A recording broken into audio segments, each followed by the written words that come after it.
Hello, friends, and welcome to another WSIB Truth Matters with Joe Machado on this beautiful Tuesday afternoon. Hope you're enjoying your day.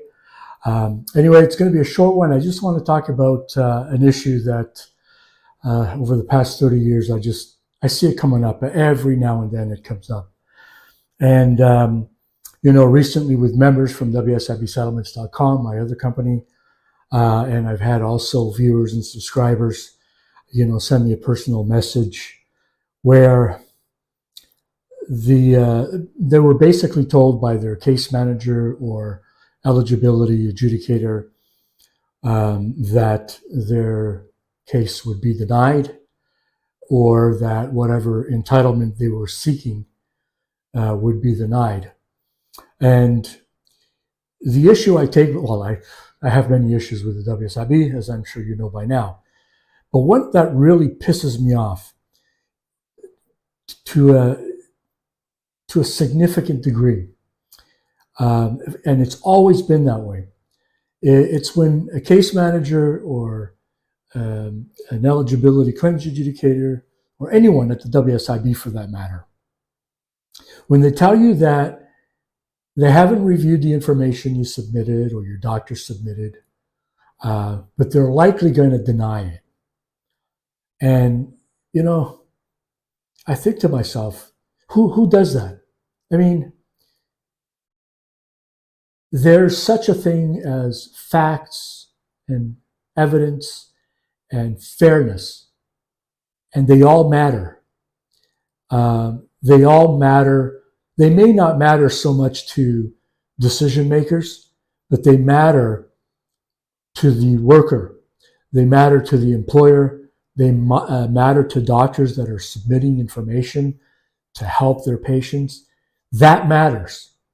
And it seems like someone who would do that to just tell you, they could just go ahead and, okay, I've got the information. What are you, I'll get back to you. And even if they already had a predetermined position on the matter, but to actually say it out loud to the person claiming benefits or healthcare, or whatever the case may be, that takes a special kind of demon to do that. It takes somebody who takes pleasure in hurting people, stooping to that level. And there's no place at the WSIB or any government, for that matter, for people like that. They need to be eliminated, eradicated from their position. Anybody who does that should be fired on the spot for doing that. That's disrespectful. It's sick. And it happens all the time. So what do? Well, what I advise you to do is put it in writing and submit it, make a formal complaint to the manager with a copy to the director for that person who's making that decision, and upload it directly to WSIB. If you're a member of WSIBsettlements.com, we do have standard complaint letters for that type of thing. And you can upload it right from our member center. But just do it. Get it in writing. Get it on the record. Because somewhere down the line, somebody's going to put that asshole in his or her place.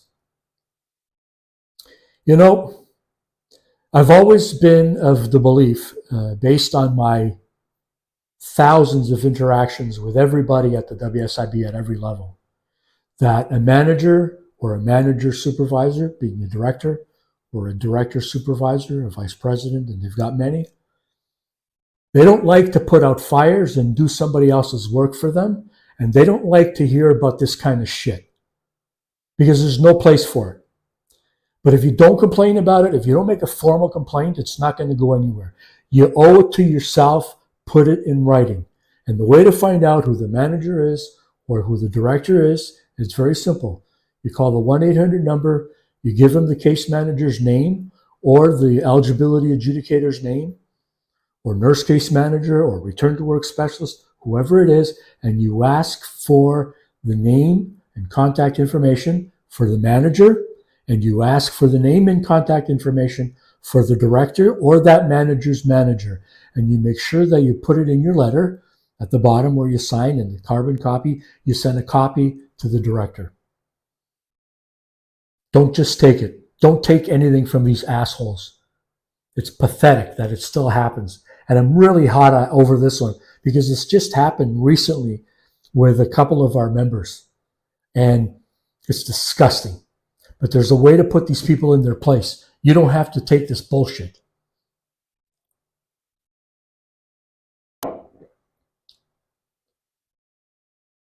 If you have any issues getting in touch with the right person or drafting the letter, send me an email.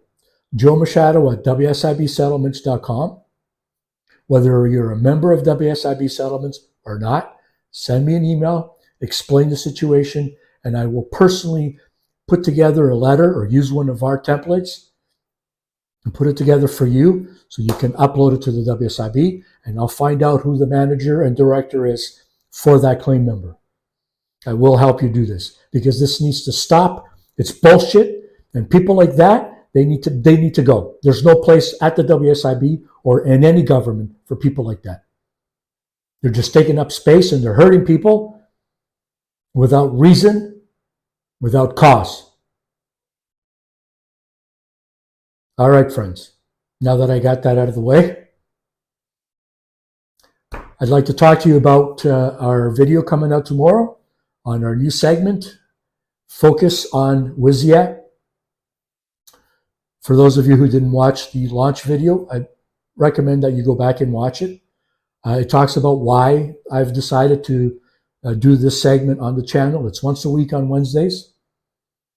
And this particular episode, it's the second episode. I'm going to talk about the whistleblower report, the ombudsman complaint, and what has changed. It's been coming up on 10 years, and I have a lot to talk about on that front, and I want to share it with all of you. Thank you to you who are subscribed to my channel and are supporting the channel and recommending the channel and sharing my videos. I really appreciate that. If you're new to the channel and you're not yet subscribed, I welcome you to become a subscriber. It's free. Just click the subscriber button and the notification bell so you get notified every time I come out with a new video. I'm getting close to 100 videos now in about 6 months, and I've got 30 years of information and experiences to impart to help you succeed in your claim and put these people in their place. As always, friends, thank you for taking the time to listen. Take care.